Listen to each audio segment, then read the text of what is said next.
Ready? Crazy? Okay, good morning everyone. This is Maitreya in the mission of Maitreya. I hope all you guys doing okay. Any new person today in our audience? Any new person? Alright, and so as usual we go ahead and start our Satsang today, and of course we had a lot of Satsangs and information and lectures and all that. That long time ago in Feast of Tabernacle, but still of course there's always something to come to talk about, and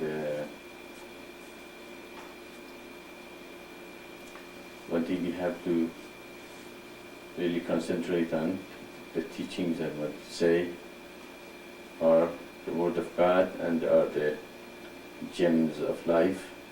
We have to really meditate on them and accept them as the truth and implement them into our lives, and really realize that we are trying to create gods. So we have to become beyond humans and human emotions and attachments and desires and fears and psychological hang-ups that we might, create it, during this lifetime or many lifetimes. And the teachings that the Eternal Divine Path actually helps us in the rest of teachings to overcome those things that makes human life miserable. And if you look at anybody's life, you can see that they have problems. Everybody has a problem, and it's amazing how much suffering is there because of the attachments and desires and the feeling of being human and wants and all that we all have experienced. But the Eternal Divine Path and our teachings release you and free you from that. Of course, our cats want to be in the satsang too, so she comes here, mouse to let her in. I don't know if you can hear her or not. I guess she has too much attachments and desires and that she cannot realize she's a cat.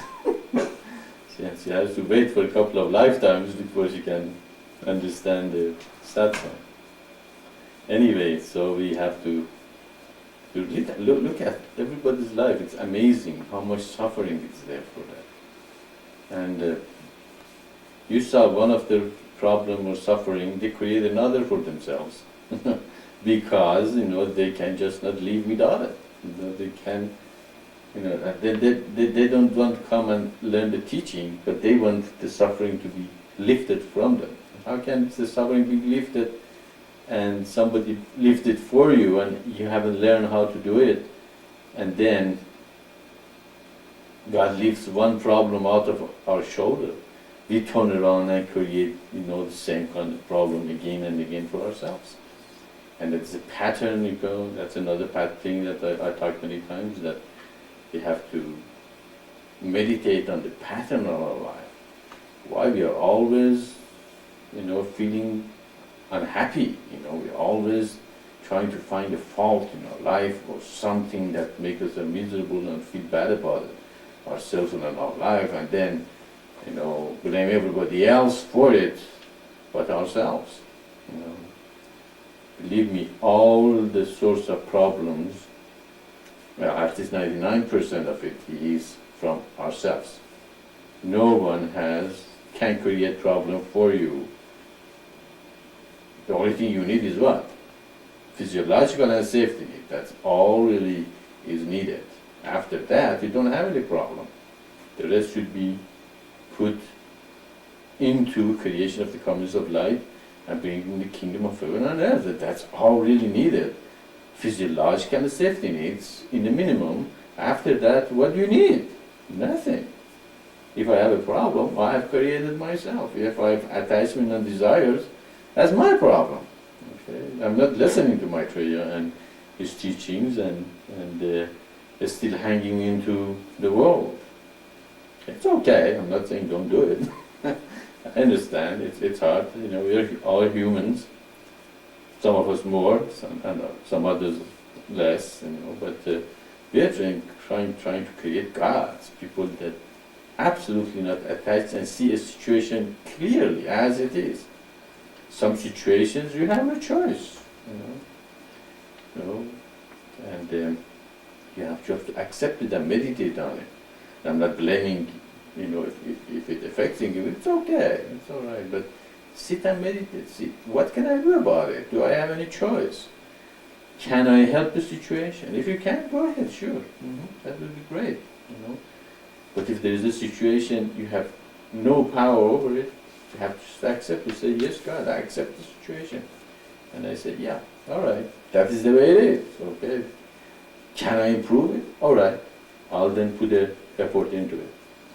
I can't improve it, then I accept it, you know, as a situation I'm in. And but what is the true path in life? It's been given in Torah, it's given in eternal divine path, and so we just read those things not as a novel or a good book or something that, you know, oh, it sounds good, feels good. That's something, it's gonna improve our lives. It's gonna make us gods. Okay. And the more gods we create on earth, the less suffering is gonna be on earth. And what is the base of the suffering? Is ignorance. Ignorance is the base of the human suffering. And what is ignorance? Ignorance of not knowing the eternal divine path. And when you know eternal divine path, and you awaken your spiritual forces, you create physiological and safety needs for everyone, which is the comings of light. What's the base of the comings of light? It creates physiological and safety need for everyone. Do people here in this community feel more safe than the people who live in an apartment by themselves? I bet they do. You know, there's a power, there's a strength, there's a security in number of good people. Good people come together and their number increases. They create a power base of making the society, making the neighborhood, making the whole community. The more community of light we create, the more powerful good people is going to become. Who has the more right to live on earth? Good people or bad people? Of course, good people. Good people are the people that they are the children of God. Okay. So the more good people we create, the more communities of light we create, the more powerful the force of good is going to be. And so what this community does? It gives you physiological and basic physiological and safety needs is provided. It doesn't mean everybody have a couple of cars, a couple of television and boat and an airplane, you know, but at least, you know, you have a place to sleep and you have enough to eat.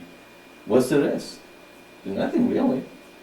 You know, the rest is put our effort into creation of communities of life, the spread of the mission. You know, dedicate our life to this wonderful message of unity and God's revelation. And of course, if God bless you with a better place and nicer place and bigger place, you know, that would be great. Okay, well, that's a part of our satsang today. And how did you guys like the Feast of Tabernacle? Those guys were here in the mission.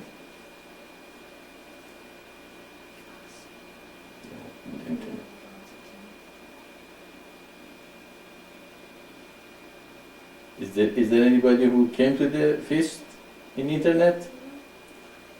Who's there? Satsang. Hello, Maitreya. Tahara. The feast was just wonderful. It was a blessing. Absolutely a blessing.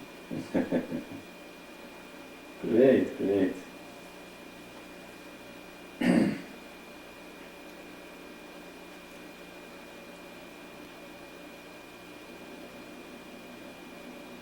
Hello everyone. Hello Maitreya. I enjoy the feast tremendously. Okay, great. That is great.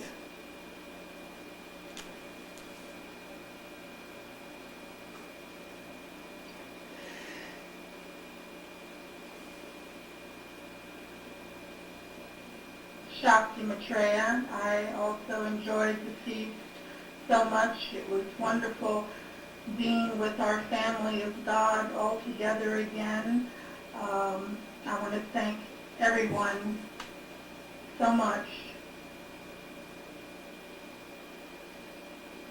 Yeah, we all thanks God for providing for us this feast, wonderful feast, and the energy in the feast is always very high. Actually, Feast of Tabernacle is when it's expected that the Spirit of God or Messiah comes to earth. And in every feast you can feel that God pours the Spirit into earth, and that's why our feasts always are high and beautiful, and you know, you know you, if you're really into it, and the more of course you get to the mission, the more you're going to enjoy it. That's why every year the feast is a little better for the people who come to it, because they are a little more connected to the mission, the more dedicated to the mission, and they're so become closer to God, and the energy becomes stronger and more powerful. The more stronger and more powerful our energy become, that's easier to accept new people into this energy and orient them toward what God wants, and explain to them why the things we do, why do we dance kirtan, why we do the reminder, why we meditate, and everything that we do, we can explain to them why we are doing it, what the effects are. So they eventually break down and do them too. And of course it's very hard for the Western people, especially men, to dance Hariom Shari Ham. It feels like a silly thing to do. I am too intellectuals and too,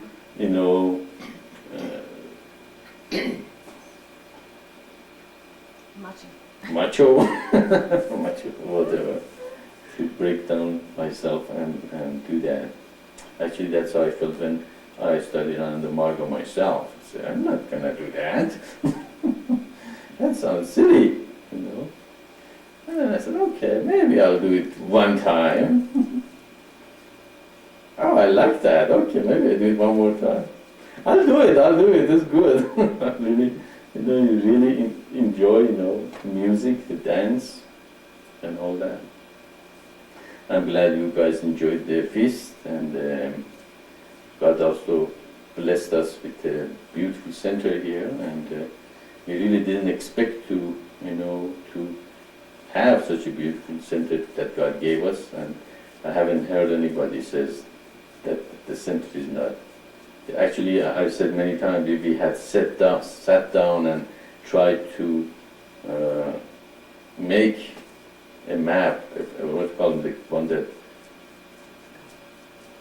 sketch, floor plan or something. Floor plan or schematic, or whatever of the that we wanted to build a house, could not lend it itself to as well as the one that God has already built for us before we even came here. So I think that was a blessing, and we have all to thank God for it, that He brought us here. So, and hopefully we enjoy it for years to come, and millions of people come and enjoy it, and also start buying houses in the neighborhood. And after a while, this neighborhood, we might even buy the golf course and make it a community of light. That's a wonderful land here, and we can just buy the whole thing and build communities of lights, and hundreds of thousands of people can live in it. So it's up to us. It's what do we want to do? What do we want to accomplish? We want to come together, reach out, bring communities of light here, and eventually create a community, the model for humanity. And he went and said, well, this model is working, look at that. The Jewish people living with a Muslim and a Christian living with a, another Christian from another sect, and they're getting along fine. Nobody's saying my way is better than your way, because there's only one way. What is that? Eternal divine path. And eternal divine path does not have any dogma. Either you follow it or you don't, as I've said many times. It doesn't have dogma. You don't have to accept anything to follow eternal divine path. Of course, there are, the other teachings, it clarifies and explains it and frees you from many other things, but the truth is, eternal divine path doesn't have a dogma, so everybody can be united under it. Okay, if anybody has questions, I go ahead and you go ahead and answer the questions.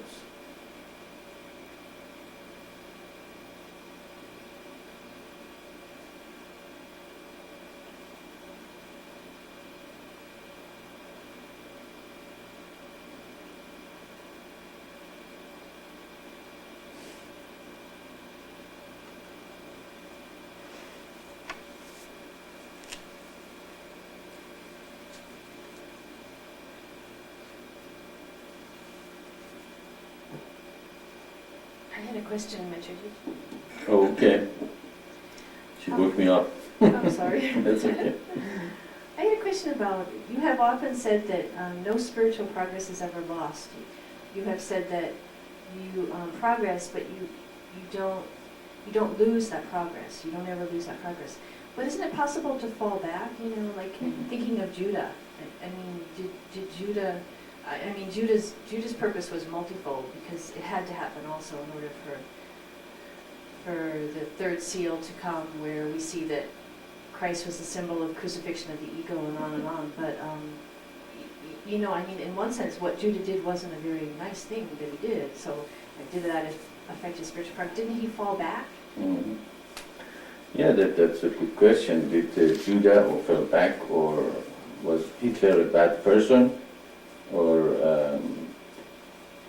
all those wars that happened 6,000 years that people perpetrated, were they awful people?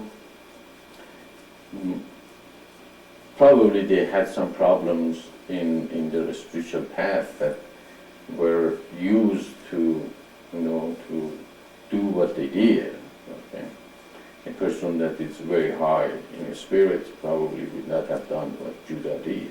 But probably Judah was had his own ideas. Actually, probably he was not as awful a person as many people might thought, but because he thought that Christ will act. Actually, he was upset why Christ did not bring the kingdom of heaven on earth. Why is not destroying everyone and become the king of the Jews? Jewish people were expecting him to do. And maybe some people are upset with me. Why am I so slow, not bringing the kingdom of heaven on earth?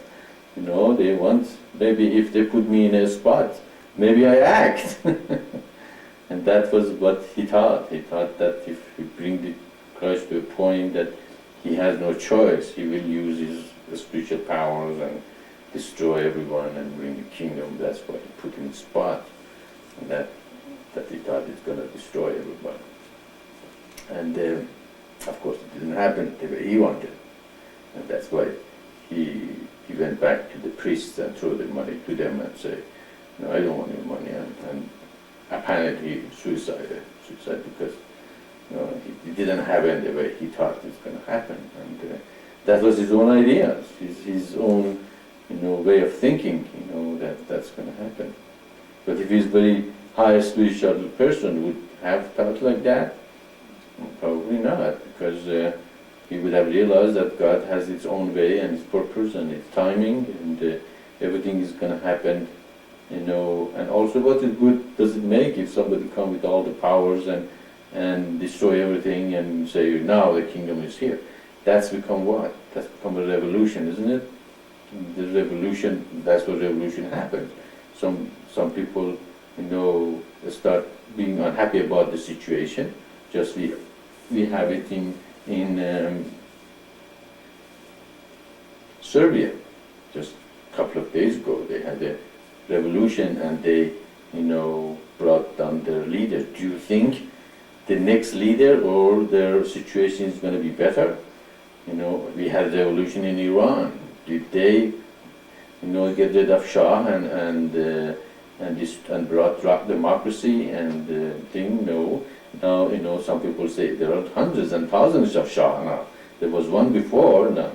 Why? Because revolution, as we said many times, happens among a people that they have not been ready for accepting new situation, and they have not educated enough to not create the same system as before.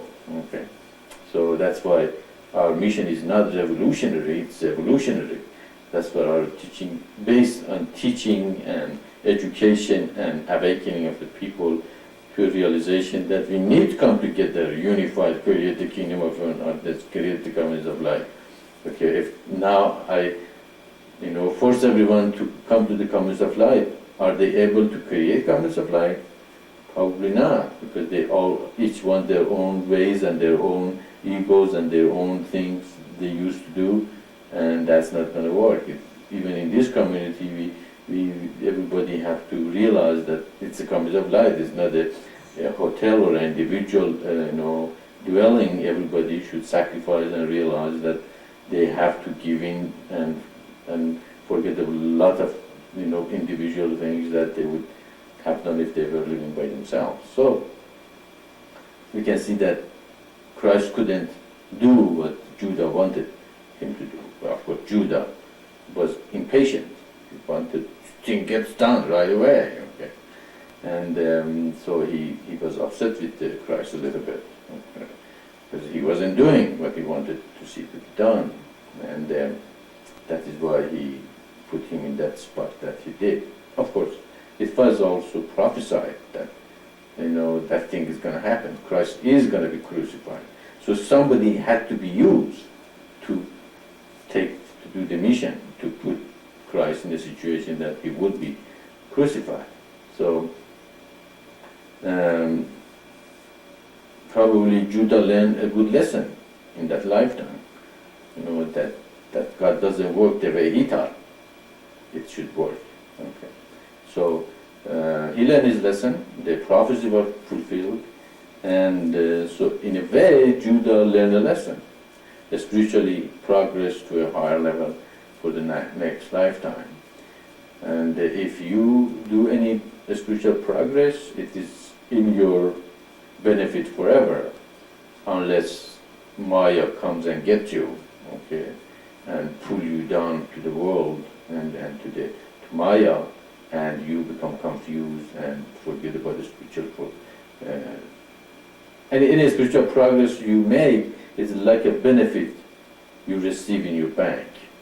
Okay, in your credit, okay, but you can spend your credit, okay, and be depleted, okay, but the impression of progress is going to stay with you forever, okay. It's not, if you progress, you might fall, but your fall is not going to last as long as the person who has never progressed spiritually at all, because you have had an experience. You have learned something in many lifetimes, so you are more prepared to drop the Maya and go back to progress. Okay. So in a spiritual progress you make, it is in your benefit, because it creates an expression, okay, or impression on your soul, and it stays with you. Okay. That's why as you meditate and you learn and you progress further, in each lifetime you progress easier. Okay. For instance, if all of us when we are born, we start at the same place as a child. Okay. But we say some children learn much faster their lessons. Okay. They put Buddha where? In the middle of the wealth and very protective environment. Will he stay in it? No, he doesn't stay. He wants to stay. He wants to learn why human suffers. Okay. What is death? What is old age? What is, suffering? And he cannot escape, the longing in his soul. So he, comes out and start, progressing in the spiritual. And that's his lesson much faster than those renunciates or people who have renounced everything in their life and living,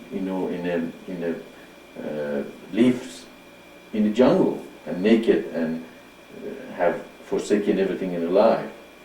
But Buddha, goes faster toward learning and become enlightened. Okay. Why? Because he was probably very close to being enlightened in many lifetimes.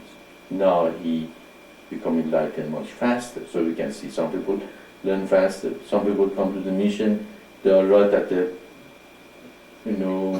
top of the learning the mission. Okay, and manifest many. Some people come and they don't even get it, they leave. But it is good even being connected to mission and hear the great sign once, then have never heard it. Okay. So when you heard that explanation of the great sign, you get an expression or impression in your soul. You might not even realize what is mean. So we can see that if you progress each lifetime, it becomes easier, faster, and much nicer way to, go to the higher level than if you do not progress. Okay. You might even sometimes fall into Maya to learn a lesson. You're very high spiritual beings, but you haven't learned a couple of lessons in previous lifetimes. You might need to fall into Maya, and apparently you get lost. But if you're a high spiritual person, you don't stay in it very long. You realize and you say, no, it's not what I want either, thank you. No, I'm going to turn around. That's baptism, isn't it? Baptism means to turn around. Okay? And anytime you fall into Maya become attractive to you, as I said, sit and meditate on it. Okay? You're attracted to something. Sit and meditate. Okay, I'm going to gain that thing, whatever I want. Now what? Okay, I gained it, I went through it, I possessed or fulfilled my desire. What is the end result of that? Okay. If you go through the meditation, in your meditation you realize the end result is not going to be as good as you thought it will. Okay. So without going through it, physically, in the physical world, you will realize it's not something you want. Okay. So meditation that's another purpose of meditation. Go through it. Or meditate on your situation. Why am I not happy? I'm not happy because of what? Because I have a lot of desires, I have a lot of wants, a lot of... It's nobody's really problem, it's not God's problem. God didn't make you unhappy. Maitreya didn't make you unhappy. Okay? You made yourself unhappy because you don't know yourself. Happiness comes with knowing thyself. What does it mean to know thyself? To know God, isn't it? If you know yourself and you know God, you have any subconscious mind left? What is the problem, as we discussed many times? Subconscious mind is the problem. Subconscious mind is created with many, many lifetimes of our desires and attachments and disappointments and wants. Now it's accumulated there, and we are incredibly want to be married, for example. But it's not happening. What is it? Why? Why this makes me unhappy? Okay. It's not happening, okay. Meditate on it. Go through it. It's just, okay, I got married and I have, a partner, let's say, so the end result what's going to be? We're going to be, I have to work on it, okay. Marriage is a work. Marriage is a relationship. We have to work together. We have to really, sit together and talk together and discuss together and sometimes battle together. So eventually you will reach a point, do I really want that? It's going to take away from my spiritual progress, it's going to take away from my mission, or no, I am going to marry to the person that we are both in the same mission and we are working with the same thing, we are helpers. That's great. That's great. But if it's not happening, why? Why are you so happy, unhappy? So there's some problem there. If you eventually get rid of that in your spiritual being, have you progressed in this lifetime? You did, okay. You're not attached to something I'm not attached to. It happens, great, If I find something, if it was the arranged marriage by God, great, okay. God wanted me to be in this relationship and we work together and we do the mission and all that. Okay, next lifetime, if you learn that one, what happened? You might find a partner that is according to God's will. Okay, and then you can enjoy, the company, enjoy the, work together and all that thing that comes with it. So, if we progress in each lifetime, it will create an impression, okay, on the soul that the next lifetime is much easier to learn the lesson. That's why, great prophets, when they are born, do they know they're going to become great prophets? What happens? Why they go through the life much faster? Okay? They learn the lesson much faster and they realize none of them are important. And God says, okay, now you learn those things, now I have a message for you, you have nothing else to do here. You're going to leave your body. Because you're not attached to any of these things I provided you, and you're not the child that attracted to the toys, so you don't want to play with toys. I'll come here and do my work. Okay? That's why we are waiting for great souls to join this mission. People, they have learned the lessons very fast, and when they come to this mission, they have no other choice. That is their soul call. That I want to do this mission. They don't put any burden on me, they don't put burden on the mission, but that is their mission. And I say, yeah, that makes sense. We had all these religions came all through the last 12,000 years. Why so much different? Are they basically the same? They're not. We can see the discrepancies, the differences. Okay. What are they? What is this? It's easy to say, yeah, they're all basically the same, but we can say it's not. Christ said if somebody slapped you, let them slap to the other side. Muhammad said if somebody slapped you, slap back. Is it the same God? How can it be? One of them says, let them slap the other side, while the other says, no, slap back. What does that mean? Okay. So we can see that spiritual progress stays with you, but as you progress in a higher level, you learn the lesson faster, and your life is easier. That's actually the mission and eternal divine path, is to make your life easier. It makes your life easier. Because here you are not attached to anything. What is left? A place to sleep, a little food, and a mission. That's all there is into it. Does that make sense? Okay.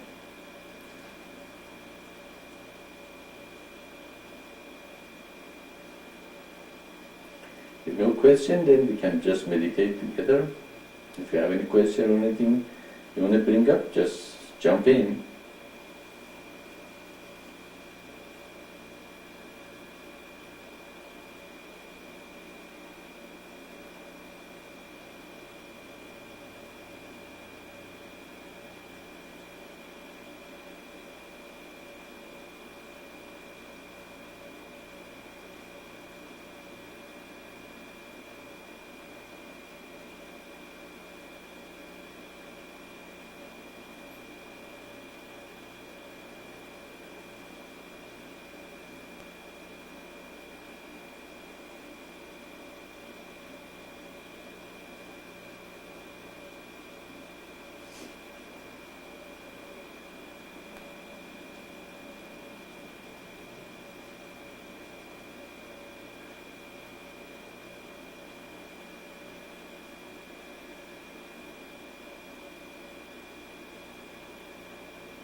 Not that nobody has a question.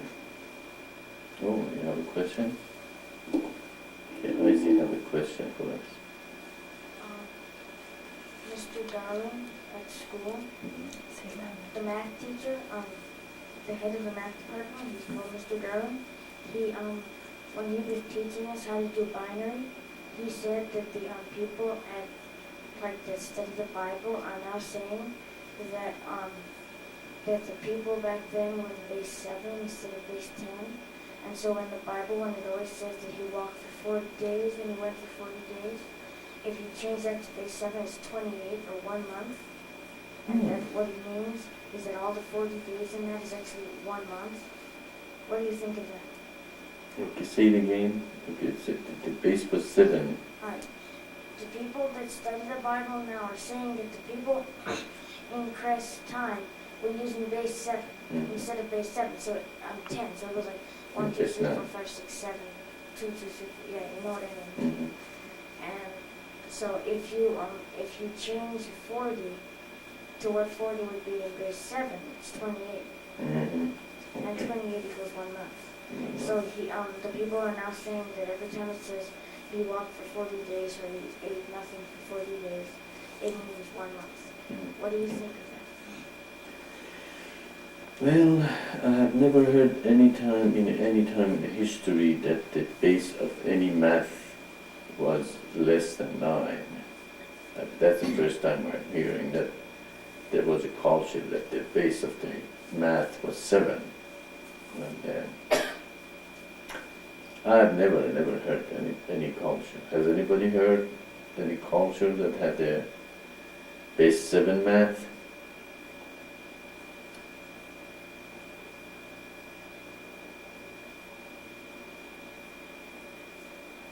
Anybody in internet? Are you guys awake?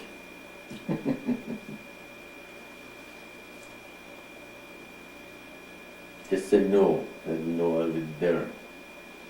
Still there.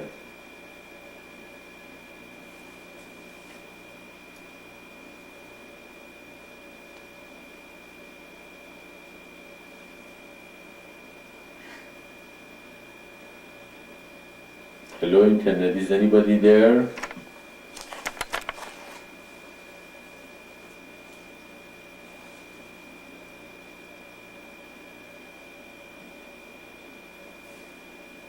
They all went to the Samadhi. Yeah, right, just check it Are out. we connected? Yeah, we're connected. It goes on with Hello, Maitreya, you're connected. I have not heard of the 7 community math culture. Mhm.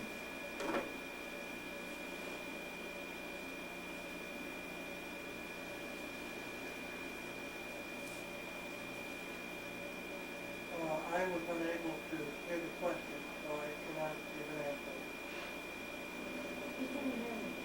Hello, Maitreya. I have not understood the question neither. Okay, let me explain what the question was then for everybody. The base of the math that we are using is 9. So we say 1, 2, 3, 4, 5, 6, 7, 8, 9, and then jump to 10. So the second level starts at 10, 11, 12, 13. So it's 9, 9, 9, 9. So the math can have another base. The base of the math can be 7, for example. We say 1, 2, 3, 4, 5, 6, 7, and then instead of 8, it becomes 10, 11, 12, 13, 14. Instead of 14 to come to 15, become 20, 21. So base becomes 7 instead of 9, 9, 9, 9. So if we say 1, 2, 3, 4, 5, 6, 7, 10, 9, 11, 12, 13, 14, 20, 21, 23, he's saying, therefore we are losing 4 times 3, which is around 12 days. So when they say 40 days and 40 days, instead of it being 40 days, it's really 28 days, right? yeah, that's the, That's what his math teacher says.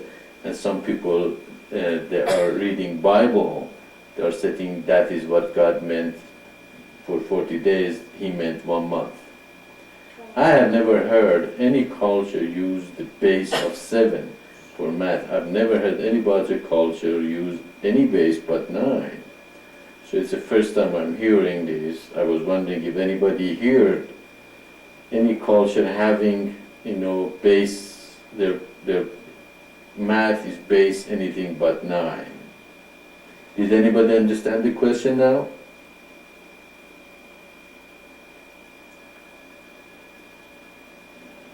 Yes, Maitreya, but I have not heard about that neither. Mm-hmm. Good.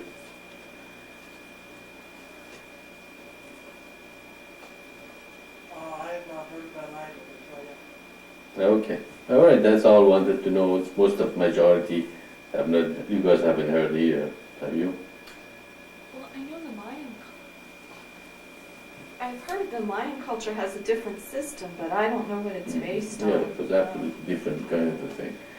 Yeah. Well, so it is not really historically proven to be true, and of course, a lot of people, for example, I don't know if you have heard about the keys in Bible. What's that? Bible code. Bible code that they have just came out, that if you know the Bible code, you can find the answer to a lot of historical things which happens. Actually, when I heard that, or it reveals the mystery behind the Bible. And I said, if that's the truth, then the Bible code is really Do, because Do reveals the mystery of the Bible and all the script. Not only it is the Bible code, is the Quran code, it's Bayan code and Upanishad code and every religion's code, because it reveals the truth in every religion. So people who are saying this thing like a Bible code, maybe there is some truth in it. I'm not saying it absolutely could be completely wrong.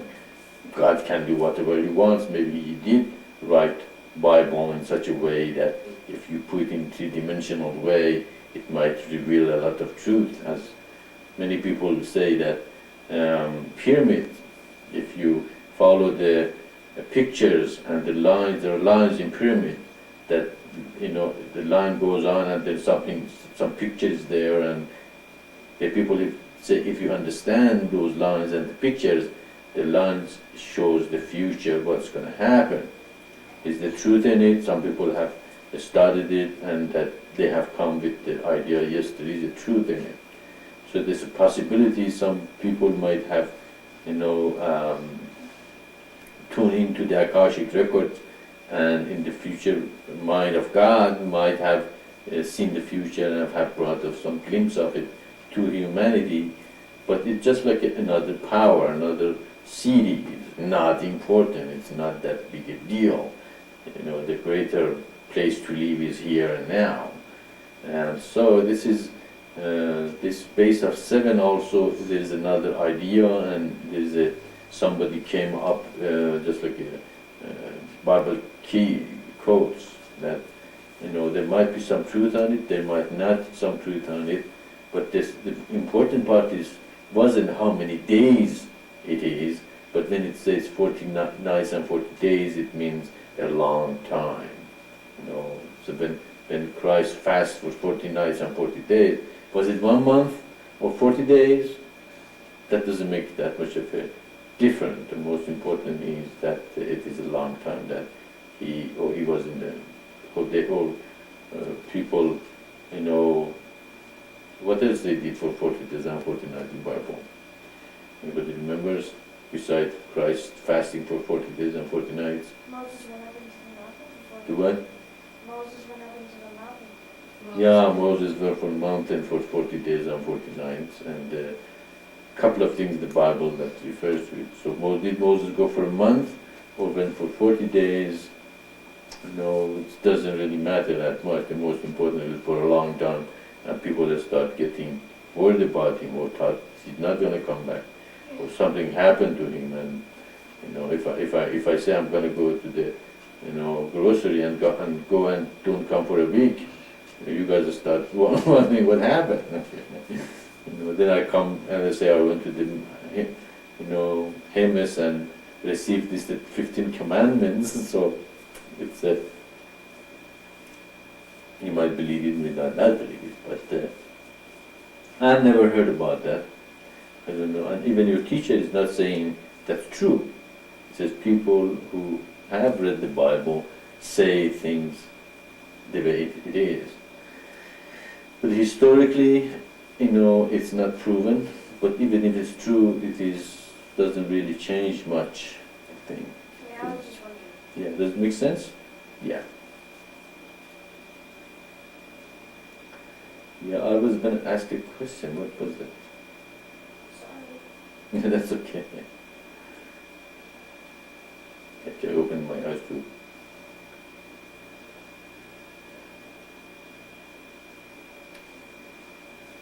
Okay, well, while we are out of meditation, does everybody receiving the reminder from the intranet this morning for the Satsang? Some people didn't receive the internet automatically sends the reminder for the thing we do into the mission, to the mission. Did everybody receive them? Some people here did not receive them in the mission. You didn't receive them? Usually you do receive them.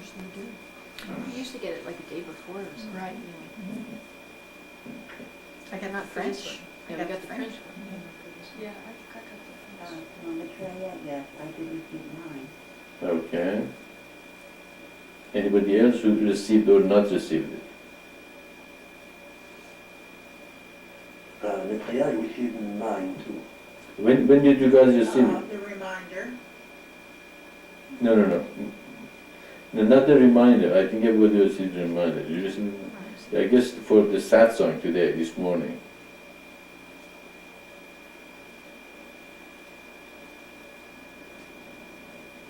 I received mine, Maitreya. All right, okay.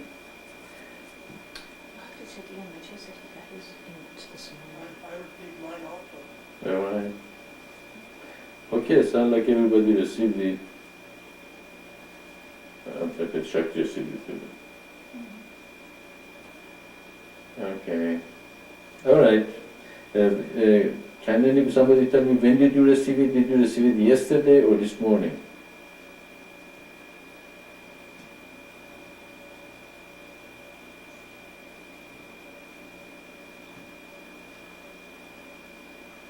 I received mine this morning. Okay. Okay, those reminders are set. mine yesterday. Yesterday. It's impossible, is it? Yeah, it sounds like there is something gone wrong in our intranet because they are set up to send a day before. All of them are 24 hours before the event. So if somebody received this morning, I received mine this morning also. So, And yours is always open. Yours is, yeah, we're always connected. Everybody, the mission is always connected. but I mean, somebody might not have their Outlook open. Oh yeah, mine is always open. That's true. So, okay, it might have been something in intranet that one went wrong, and somebody didn't receive it. Some of you guys didn't receive it. Let's wait for the next time. See. Do you guys think that reminders are a good idea? Okay. Any objection to it? Okay.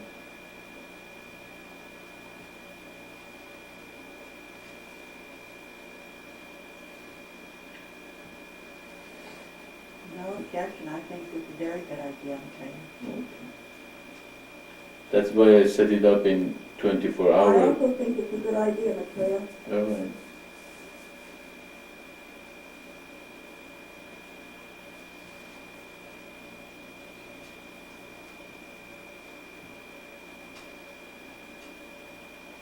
Yeah, I set it up in a way to send it 24 hours for everyone. So it sends anybody in the internet 21, so you guys can make your mind and arrange your life in a way that could be in the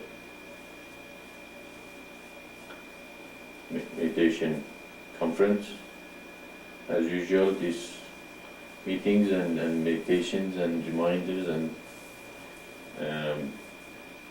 kirtan together, it's one part of our spiritual progress and bringing greater unity among all of us. And I hope that we become more and more unified and one, as one family, one group together, working and spreading the mission. And if anybody has a problem with that, we can go ahead and bring it up. Since we did our meditation and gave satsang, it's a good time to bring, if you have a problem with the whole thing, idea. Sorry, has a problem. I have a problem with what's happening in Jerusalem. It seems like it's a very, very touchy situation right now with the Muslims and the Palestinians and the Jews. I have a big problem with that. And I wonder if it's going to escalate. But I also know that it's prophesized that something might start, and a lot of people say prophesize that it might start in that area, in the Middle East. But I still have a problem with it. Who doesn't? Yeah. Everybody have a problem with that. Actually, when I heard it, I was thinking, if these people had known about their teachings and how each of them fall where in the God's revelation, actually, I like to see if we can build a temple, one of a temples in the middle of the Jerusalem, and connect the parts that each religion represents as a part of the temple, okay? And then make that city an international city that belongs to all religions and the world. Then, are we going to have any problem? Are they going to Muslim and Jews going to fight who has the last word? Okay. We can see again, even in the bigger picture, we can solve problem of humanity if we can educate them and let them know each of them have a part in God's plan, and they don't have to fight with each other. They don't have to destroy each other. It doesn't matter whose mosque or temple is created in that spot. Any spot in the universe is holy and godly, and God is presented. Of course, Jerusalem is become a focus of attention because 4 religions have interest in that area: Judaism, Christianity, Islam, and Baha'is. And now, if we can also create the first seal and the 6th seal and connect them together, then, of course, the 7th seal is going to be added to all of them. We're going to have a great city that is really a temple of God. And also God says there's going to be a new Jerusalem. Why are they still fighting in an old Jerusalem? I do not understand. God said it's not going to be old Jerusalem, it's going to be where? New Jerusalem, which He is going to bring His temple, and His, it's going to be more important than the old Jerusalem. So they are fighting something that is already been rejected. It's already been not that important in God's plan. But human always done that, hasn't it? They always fight with something is dead, and God has always said, I'm finished with you. Okay? Just like Christ came to the temple and told the Jewish people, the kingdom is going to be taken away from you and given to another people. Still Jewish people say, yeah, we heard that. He said that he's going to take the kingdom from us and give to other people. Or the Christian, God said, I'm going to send another comforter. He promised that it's going to be also a prophet from, Arabs. Did the Christians say, oh yeah, okay, we heard that, we accept that too, and then gone and become Muslim? No, they did not. They're Muslim. They knew it's going to be a prophet come after 1,000 years after Prophet Muhammad And Bob came. Did they listen to him? No, they did not. Okay. Or Baha'is, have been told that there is going to be, he who will be manifested, and even their leaders have, professed there's going to be a seventh angel and a new revelation, and even the leaders have felt that there's not, what they have is not going to work. How many Baha'is we called and we, discussed, and we sent the message to come and see this revelation. Have they come? No, very few of them eventually maybe, getting the idea of what's happening here. But the truth of the matter is, humans like to hang into all them what they already have, and they don't want to let go of. That's why we see the war between Jewish and Muslims, and of course it's going to escalate. There's no doubt about this. It's both of them believe that's their place. That mount is. The Jewish people want to destroy the temple and I mean that mosque and build a temple there. And then Muslims already have a temple there, mosque there. And how many Muslims are there? Around 1 billion Muslims. Do you think they're going to just sit there and let the Jewish people destroy something which is the third holiest place for them?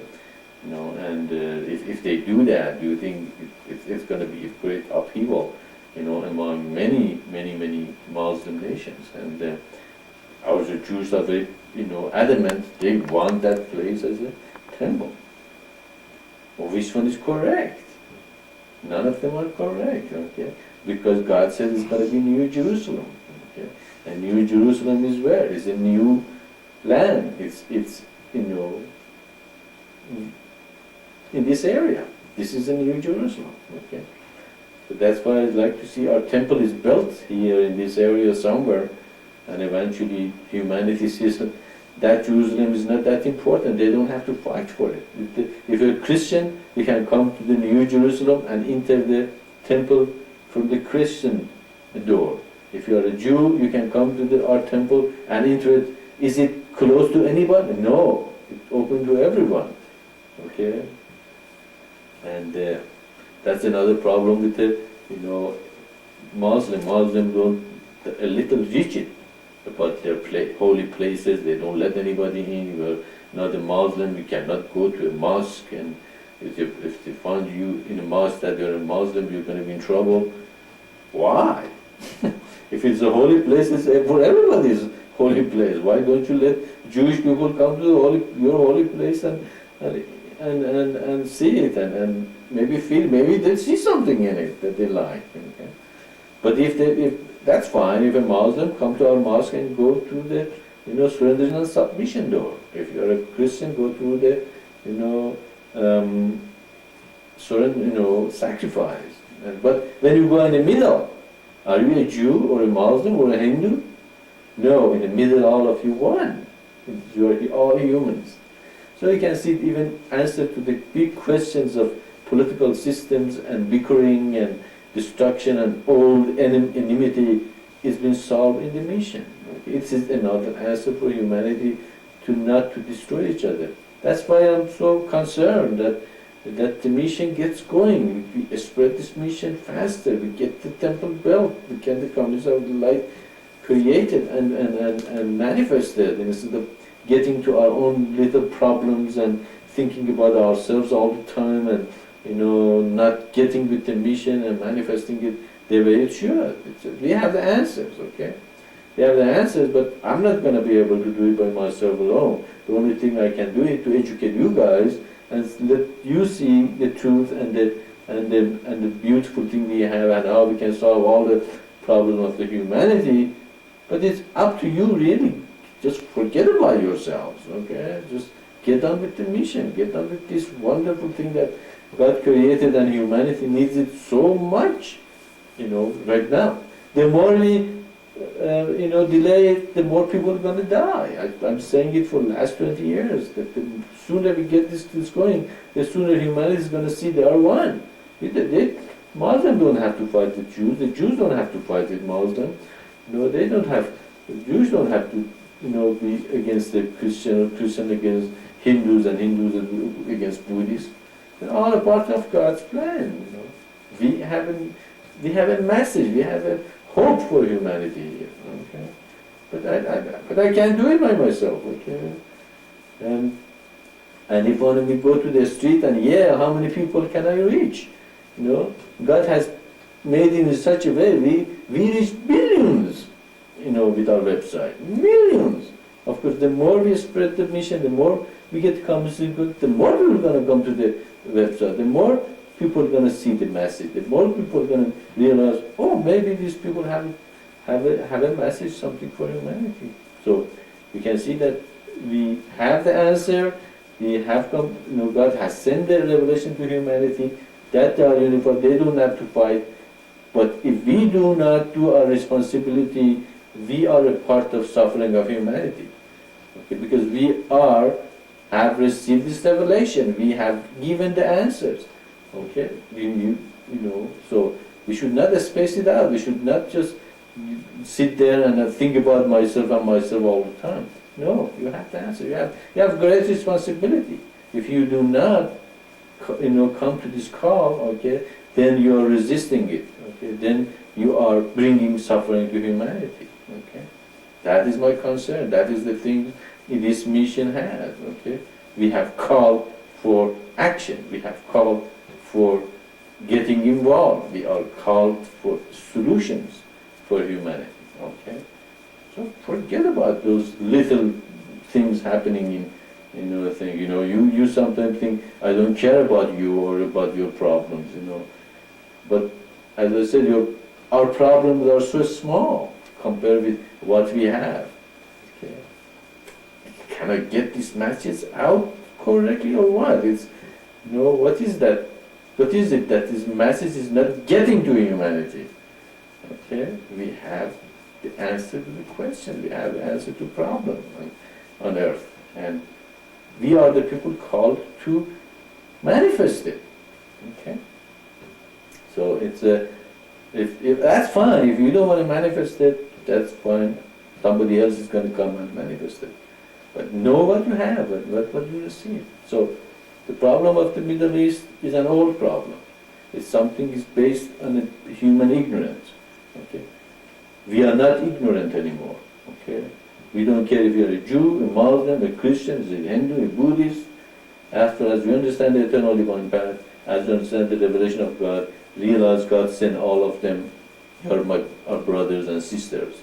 Especially if you get involved with the mission and start doing it. Oh, that's great. That's more brothers and sisters. Okay, you are actually a co-worker and are true friends. So it's something that we all have to really consider how much responsibility really has been put on shoulder, and forget about little thing that happens around us. Does that make sense?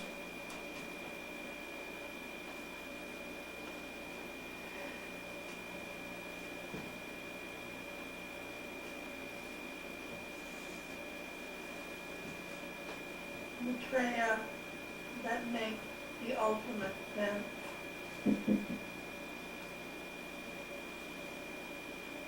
Thank you so much.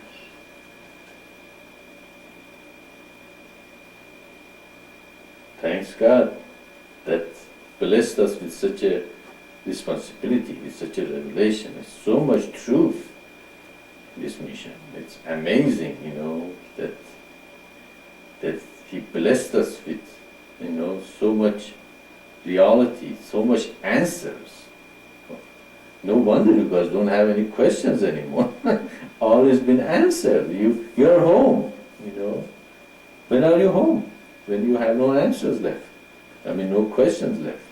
You are home. You have reached the ultimate, the end of the path, the end of the questions. The only thing is left is to become a soldier, to become a worker for God, completely.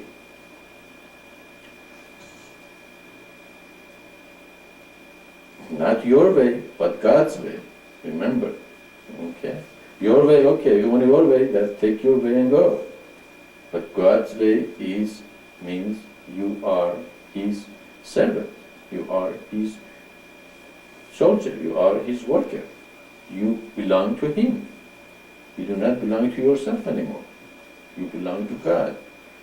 That's what you've been called on to this mission and to this work, and you have a responsibility. Anytime this suffering continues, you are responsible. Okay? Because you have the answer. I think I have done my job to the max. I don't think I neglected any part of my work. If I have, God forgive me. Okay? Because I tried to reach to humanity. We put it on the great, on the website. We published. What else could we do? That's why I asked, what else can we do to get this mission going, this message out? I am with you. I help you. I work with you. Okay? Because I see the sooner we get this going and educate people to it, the sooner we are going to stop that suffering. They don't have to kill themselves. There is no enmity between Jewish and Muslims. God told them they're going to have, different messiahs. Okay? The teaching is going to come from the same God. How can there be any enemy? There's only one God. How can we have on the mount either a temple or a mosque? We can have all the 7 seals up there. Okay? And nobody's going to fight or should fight with each other.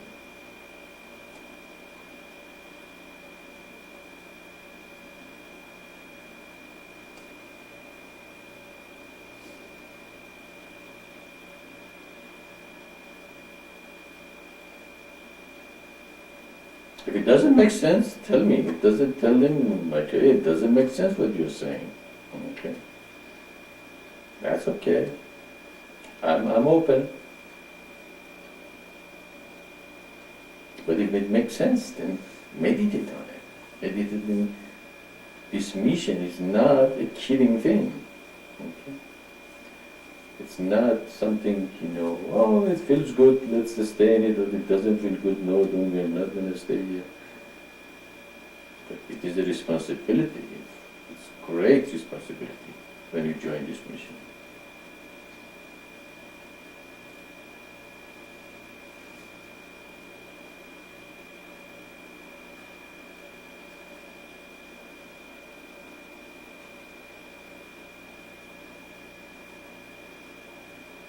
Of course, it's all for joy. Have all the answers. You will do it with a great joy and beauty, if you understand it. Questions?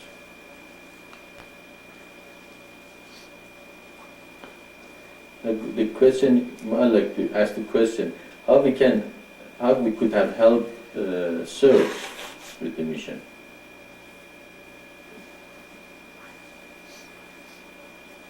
What's his name? Stanovich? Slobodan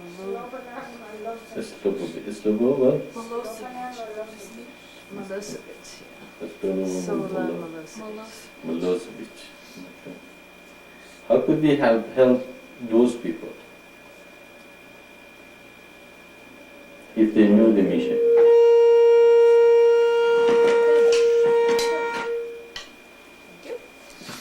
Well, because then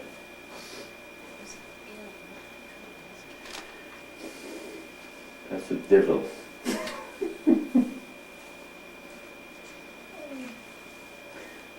Okay, anybody has any answer? How mission could have helped Serbian?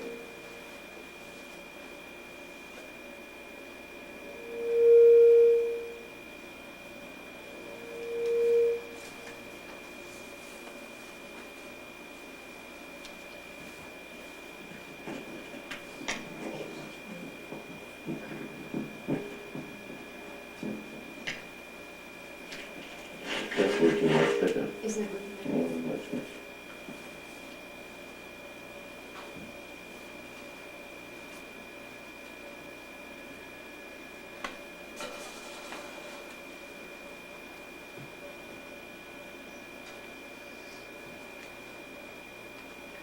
Did everybody hear the question? People in the mission not gonna answer it. I told them not to. People on the internet, how do you think the mission could have helped the servants?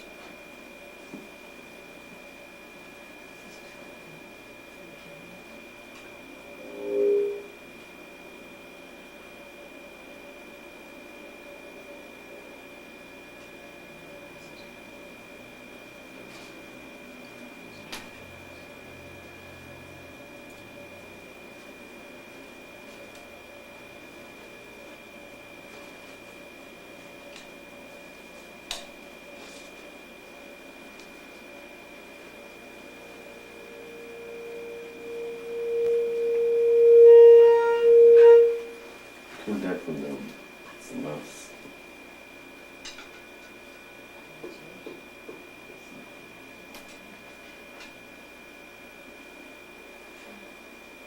This one's up to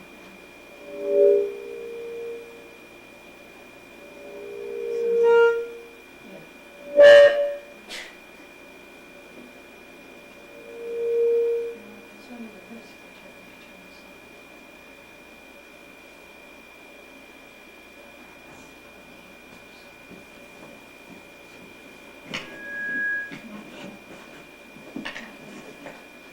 That's the problem. Where? Okay, now, you do it now? Turn that off? It is, it's back up. I think it was this. No, this, that touches my, too much clothing. Well, Too much. Should have stayed like that somehow.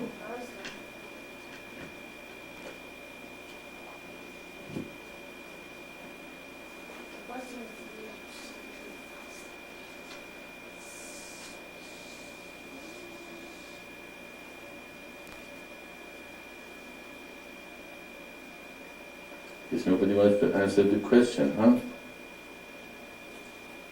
Nobody knows the answer? How mission could have helped the servant?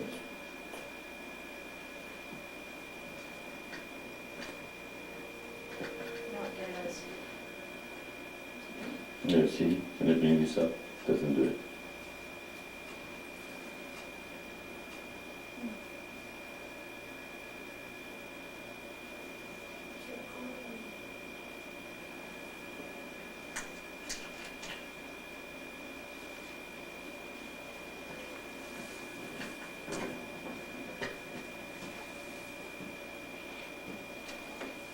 Anybody here can answer the question? How could mission Time when so is translated into all the languages in the world, and the people will read so, and these things will begin to shatter the narrowness of the mind. Very good, very good. Shakti, that's right.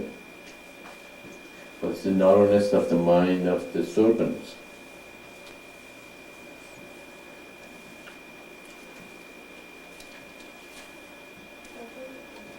They think they're superior to the other people in Baltic? Is anybody superior to anybody else? If you have a bouquet of flowers, beautiful flowers, each of them have a beautiful, fragrance with different colors. Is any of them superior to another one?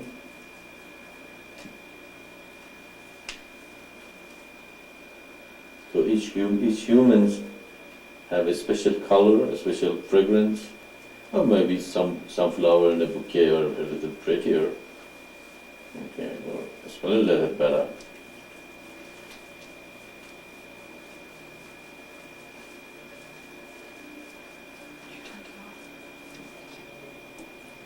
but it's a little bit encouraging to see that the people rejected Milosevic because he was the one that was trying to do ethnic cleansing, and the people rejected him.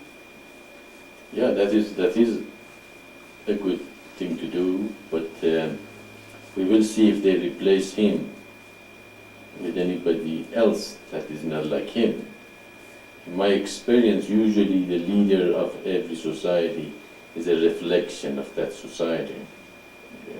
Because I was saying that when they throw the Shah out of the Iran, did you think that democracy is going to come and they are going to create a system that is not going to be having the Shah anymore? But as I said, the people are saying there are now hundreds and thousands of Shahs and stuff. The one it was before. So the people need to be educated, to be, to be taught not to accept,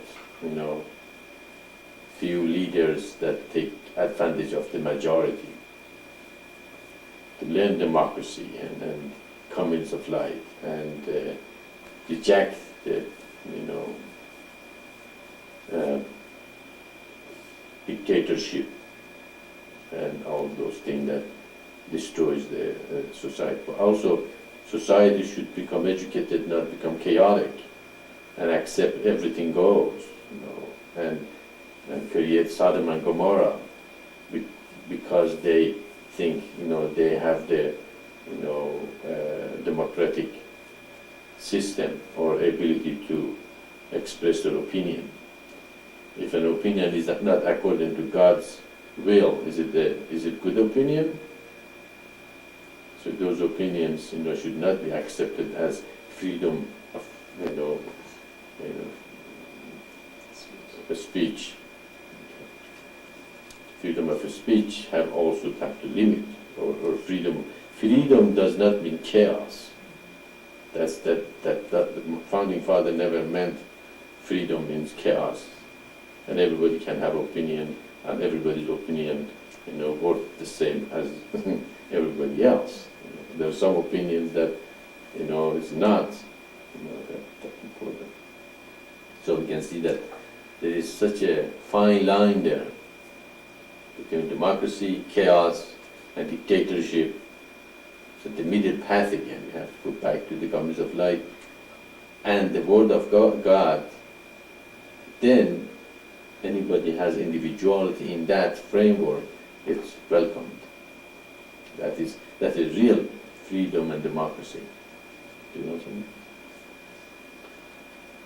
I was just going to say it's so different in our system because the leaders emerge from the people and the people are connected to God and educated. Mm-hmm. That's the whole idea, that people emerge, leaders emerge, and also, of course, the word of God is accepted and godly things are accepted. Anything that is not godly is what? It is discouraged. Because those things are not godly, what does it do? It destroys the family and what is society is based on. Society based on the family and pure couple and sannyasins. So we can see that even we solve the problem of what the problem is in democracy. Democracy have some imperfection. So our system even solve that imperfection.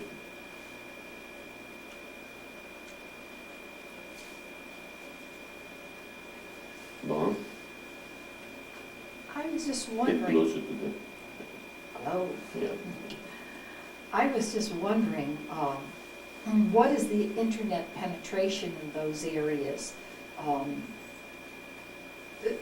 There are fights every place in the world, and as our message begins to go into these other countries, and that's going to take individuals meeting with individuals. Mm-hmm. We're going to need representatives in these countries who are willing to distribute the literature as it is. It's in English right now, and a lot of these places, the people speak English. Mm-hmm. But the penetration of computers and internet facilities in these countries, I just wonder where that's at, and maybe we could somehow figure out how to meet people from these countries somewhere on the internet. I know they've got through cooking, you can meet people. They've got all different kinds of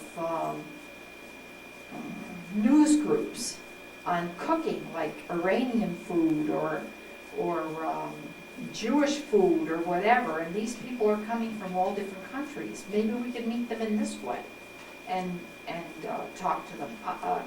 That's the only thing I can think of, is to somehow penetrate through the internet these countries.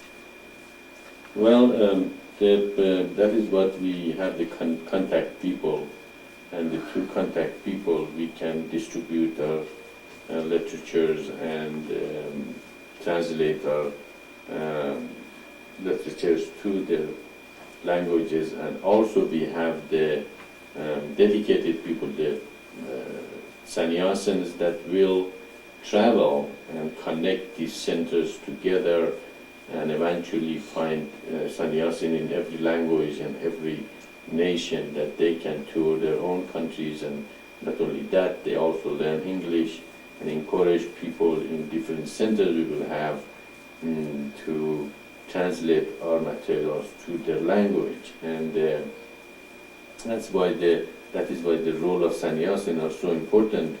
And we find the people that dedicate themselves to the mission, that they can travel and go to see different centers. That is the whole idea behind what we asked John to do this summer, to go to the centers, and they become a kind of connect between different centers and bring energy from one center to another and know what in each center is going to happen. And anytime they go to any center, the center can, set up some kind of a meeting for them to meet the people and give the lectures, or reach to those people who are interested to come to the lectures, and eventually they can create kind of a expansion of each center they meet, and they learn how to set up the communities of life as they go along, so they become very vital part in our system to create that direct connection to each centers and each community. And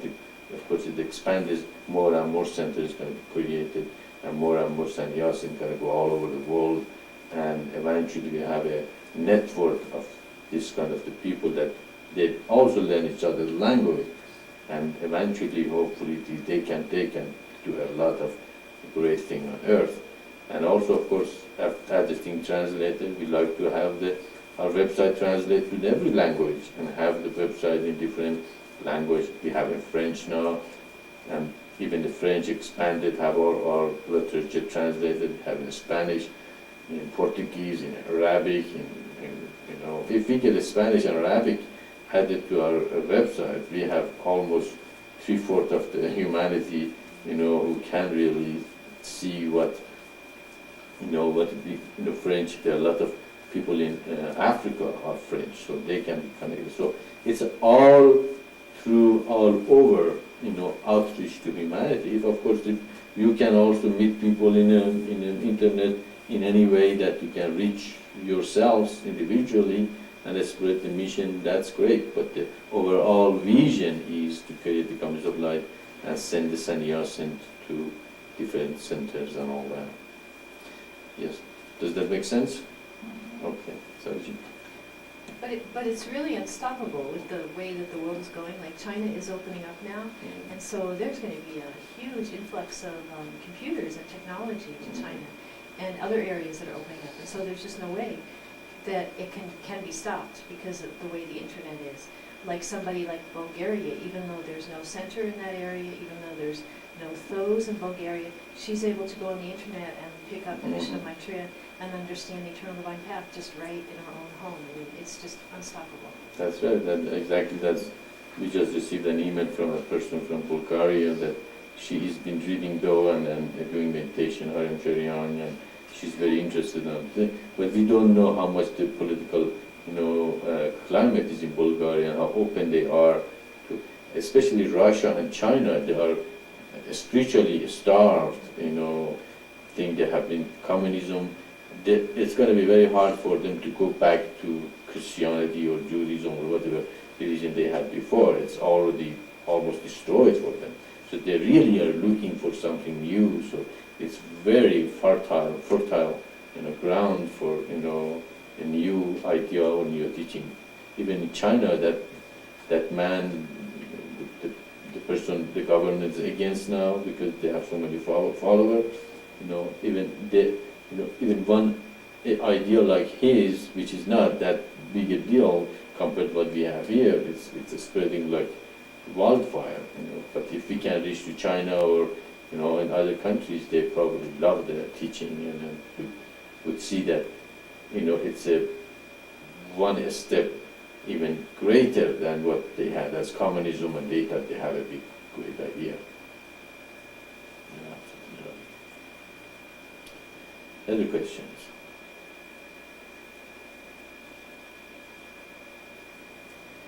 Okay, we reached our 12 o'clock, and we give you 1 more minute. If you have any question, go ahead. Otherwise, after a minute, your time is up.